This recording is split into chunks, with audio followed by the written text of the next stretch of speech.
Добрый день, друзья! И снова с вами Николаевич на канале Рыбалка с Карпятиком. Пока я записываю видео, а их всегда заранее записываю, потом монтирую, выкладываю, у меня большая хорошая новость произошла. Спасибо вам, друзья! У меня более 500 подписчиков.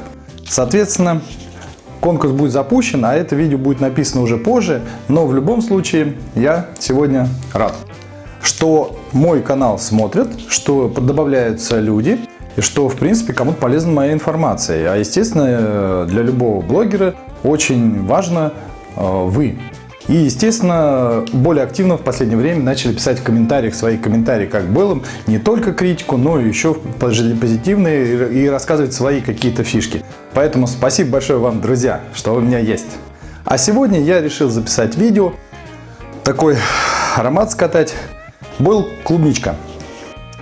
Почему клубничка? Ну, клубника очень популярна, и, в принципе, она на одном месте для меня, как вот клубничные бойлы, как вот клубника, слива и шелковица.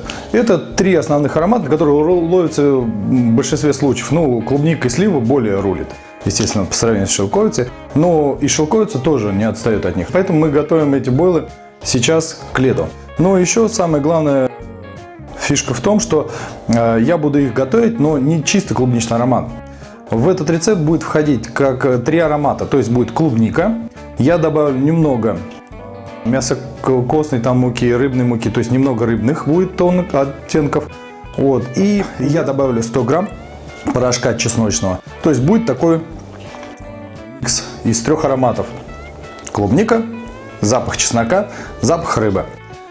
Итак, поехали. Рецепт. Состав сухой части. Я увеличил немного в 2 раза в этом рецепте содержание манки. Манка семолина, твердых сортов, 400 грамм. Здесь по 200 грамм соевая мука и кукурузная мука. Естественно, это я их сам делаю. Соевая мука была куплена, а кукурузную я сам сделал. Так, здесь у нас гороховая мука и сухое молоко по 200 грамм.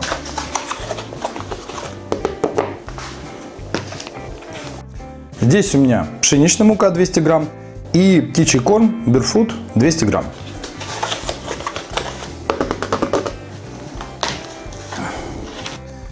Здесь у меня 100 грамм альбус, альбумин, заменитель альбумина, альбус называется.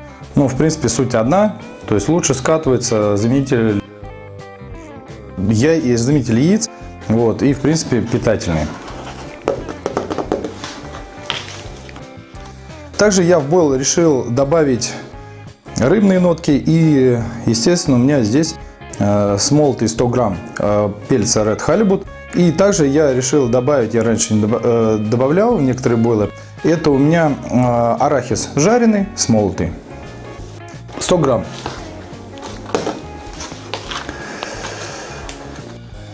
Подвигаемся к рыбной части. Здесь у меня рыбная мука, мясо-костная мука по 100 грамм. На рыбной и мясо-костной муке хочу остановиться отдельно. Я недавно нашел на рынке вот такую классно упакованную мясо-костную и рыбную муку. Смотрите, почему я обращаю ваше внимание, потому что, ну вот, на рынках там Воронеж, Белгород появилась эта мука. Это мясокомбинат Борисоглебский. И они все правильно делают, упаковывают и показывают, что срок годности, как все это. Здесь способ приготовления, из каких там животных указано, срок годности указан, ГОСТ и когда изготовлено. То есть я понимаю, что у меня не прогоркла мука, и я ее покупаю свежую. Поэтому, ребята, вот появилась на рынках наша мука. Конечно, она не заменяет профессиональную для катки бойлов муку, но лучше вот знать, когда она произведена. Вот. А в рыбной муке еще больше интересного. Здесь Мол Эксперт продает. Вот. Но, смотрите, здесь мука кормовая из рыб стабилизирована антиокислителем. Это очень важно. Почему? Потому что когда вы открываете пакет, соединяясь с воздухом, мука окисляется. А здесь все, в принципе, указано. И срок годности, и когда изготовлено, и когда, до какого числа можно использовать. И, естественно, стабилизатор добавлен. Вообще супер. Для катки дешевых булок как раз нужно знать, когда произведено и как вырабатывать его, в какие сроки. Так что вот небольшие лайфхаки. И, естественно, осталось мне добавить перцовые. Перцовые я добавлю паприки, 50 грамм вот красная паприка, и 100 грамм чеснок молотый. Думаю, такой чесночный аромат, рыбка любит его на раннюю весну. То есть, чтобы использовать эффективно. И небольшие нотки будут, конечно же, их присутствовать в бойле. И всю песочную, всю сухую часть я добавлю антиокислитель жиров, здесь 2,5 грамма, на сухую часть. Мне недавно написал в комментариях бойлом мой подписчик. Большое ему спасибо, подсказал фишку. Ну, это влияет очень сильно на сохранность бойлов и чтобы не прогоркали жиры в бойлах. Поэтому спасибо большое за подсказки. Вот. На этом сухая часть вареных бойлов клубнички заканчивается. Теперь буду приготавливать жидкую часть. Итак, мы переходим ко второй части. Делаем жидкую часть бойлов клубничка. Первым делом я все-таки хочу добавить глицерин. Глицерин вот я покупаю в таком развеске. Это литр, весит он кило 200. Вот написано кило 200, литр в нем. Меня очень часто сейчас начали спрашивать, где купить глицерин, там здесь или там еще в каком-то городе. Ребят, как я покупал глицерин? Глицерин можно купить двумя путями. Он есть в расфасовке 25 мл во всех аптеках. Либо купить его много и потом слить. Либо глицерин взять в вашем, ввести там в Яндекс, в Google продажи глицерина. У меня глицерин здесь чистый, то есть он годится и там для косметологии, и для автопромышленности, и для многих-многих вещей. То есть для пищевого тоже подходит. Когда вы Google вам или Яндекс вы из предприятий, именно химической отрасли, там Химбаза 1 или еще что-то, это нормально, именно они и торгуют. Поэтому прозванивайте и спрашивайте. Большинство из них будут вам говорить 10 килограмм расфасовка. Я нашел кило 200. Вот. В миллилитрах это, кажется, 1000 миллилитров. И стоит он где-то 298 рублей вот литр. И сейчас, естественно, начинаем с него. 100 грамм глицерина. Глицерин – это жидкий спирт, который очень хорошо вбирает в себя все запахи эссенции. И я добавляю сейчас эссенцию, здесь 40 мл, именно клубнички. Эссенцию я брал в магазин хлебопекарни. 40 грамм.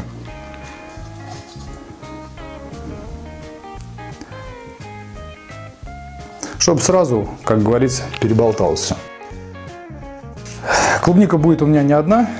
Не одно запах свойство. У меня остался дип вот такой. Дип майленовский, крутой, Банафи. Но на Банафи я так ничего не поймал. Может быть, я не умел ловить. Может быть, в нашем округе плохо ловится. И я хочу добавить. Почему Майлен? Потому что это сладкий запах. И дип все-таки концентрированный. И такой сладковатый. То есть появится еще запах немного Майлен. Здесь я могу только взвесить. Не знаю сколько грамм. Сейчас я взвешу. 228. Вылью его полностью. Мне остатки не нужны. Вот. И опять взвешу. Ну, 228 минус 59. Получается, это 220 минус 50. 180. Где-то 180-150 грамм. Я его все залил. Ну, мне кажется, его здесь чуть поменьше. Он просто по весу такой тяжелый. Следующим ингредиентом, который я хочу добавить, будет мед. Я хочу сделать варенку более сладкой, поэтому я буду мед добавлять в 2 раза больше, 200 грамм. Он как активатор, так и вкусовой давать будет пищевой сигнал.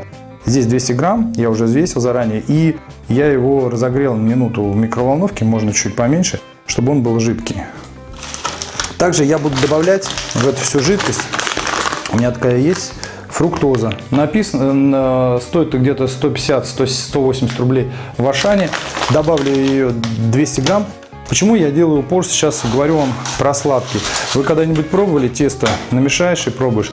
Если вы мешаете варенку, то оно более такое, меньше сладкого, соленого в нем, более такое нейтральное тесто. А если вы делаете пылик, то там больше сладкого. Почему? Потому что вы катаете на кукурузный папоротник. Сейчас я хочу исправить ситуацию, сделать сладкое, сладковатым это прям тесто, чтобы оно нравилось рыбе есть этот шарик. И здесь у меня сразу уже намешано, здесь 50 грамм соли. И чисто мой эксперимент, можете не добавлять, 50 грамм глюкомата натрия и 30 грамм витона 1. Ну, это я экспериментирую и дорабатываю эти порошки. Также я буду добавлять чик-тоник. Чик-тоник – это аминокислоты 100 грамм.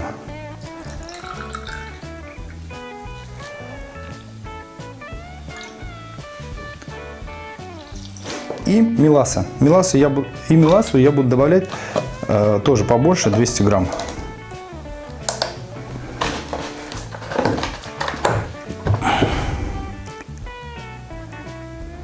Ну и дальше остаются у меня только яйца.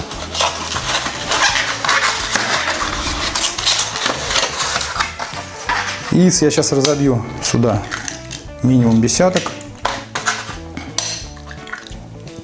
Можно от 10, потому что я добавил 100 грамм альбумина. Альбумин заменяет яйца как раз. Я думаю, на 10 я сейчас остановлюсь. А дальше уже по ходу дела катки буду добавлять яйца. Ну, в принципе, на этом жидкая часть закончена. Я вроде все добавил, ничего не пропустил. И буду теперь замешивать сухую и жидкую часть по очереди. Итак, я замешиваю варенку. Сейчас хочу перемешать, чтобы было однородное тесто. Ну вот, тесто такое получилось сероватое. Но я и добавлю диоксид титана и краситель, чтобы оно окрасилось. И это в жидкую часть. Я сейчас хочу добавить 10 грамм диоксид титана. Что такое диоксид титана? Это белый становится, отбеливатель, как белый цвет. Все. Он в порошке, он полностью 100% не растворяется, только часть его растворяется вообще. Но он единственный, который отбеливает всю муку. И также выберу цвета. Мне нужно ближе к красному, так как это клубника. Так. Ну что, замешиваем жидкую часть.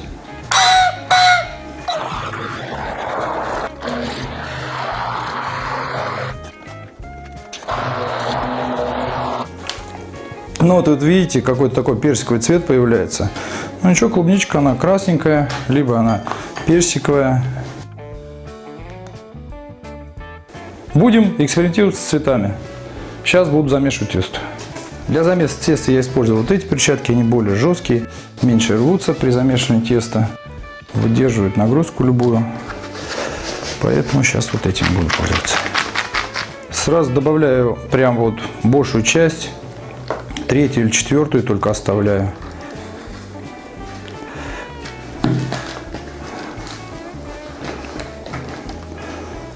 Ну, естественно, мешать все умеют.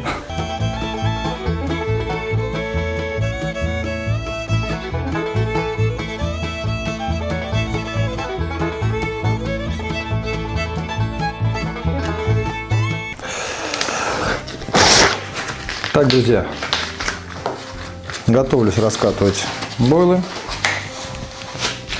Одеваю перчатки потоньше, все-таки поудобнее ими работать, которые потоньше.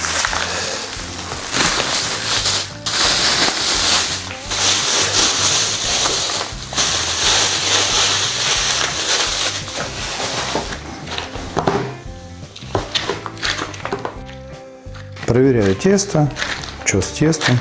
Ну, я не знаю, но мне уже сходу могу сказать, что мне очень нравится. Такой прям вот, как говорят, пластилинчик приятный. Ну что, первая тестовая раскатка.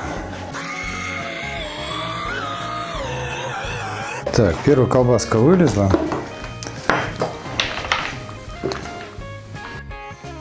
Что, раскатываем.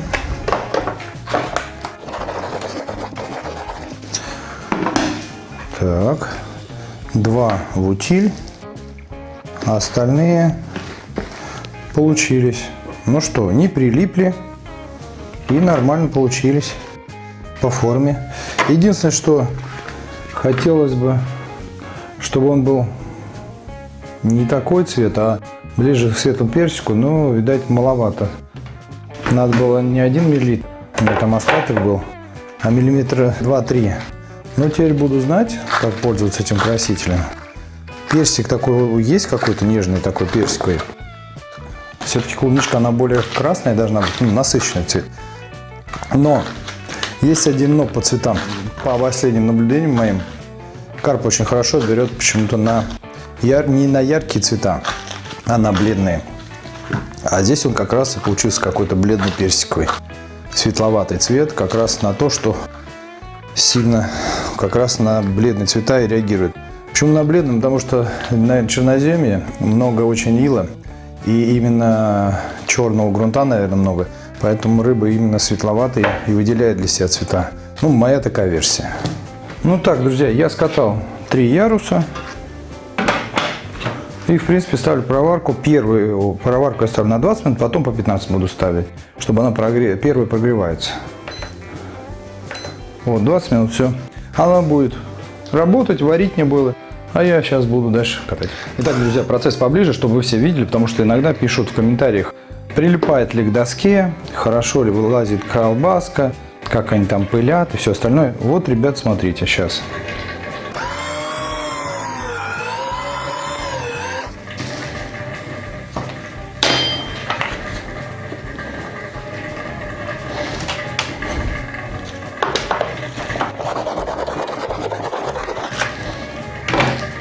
Вот, смотрите, скатывается нормально. Цвет сейчас поближе покажу.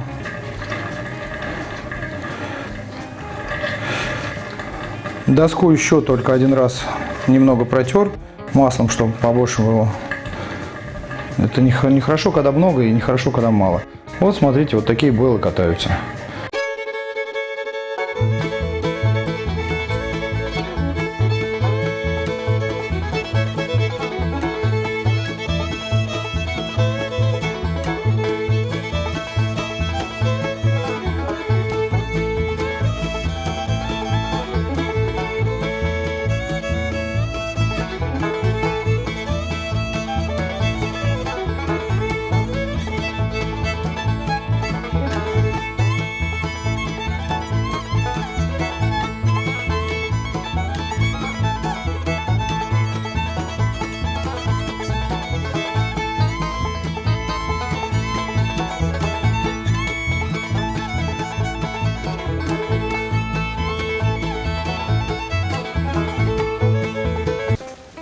Итак, друзья, вот результат варенки.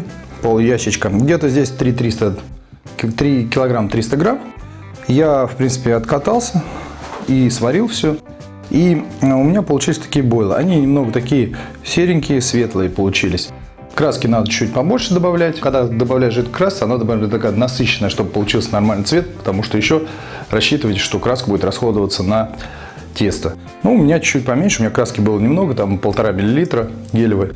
Надо было побольше, наверное, миллилитра 3. Ну, самый главный результат, который я получил клубничный вкус с нотками чеснока. И на данный момент я очень сильно экспериментировал, добавлял фруктозы и меда.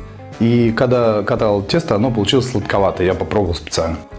Ну, в принципе, я думаю, все будет отлично. Весна начнется с клубники. Всем, кто смотрел, спасибо большое. Подписывайтесь на канал. До новых встреч!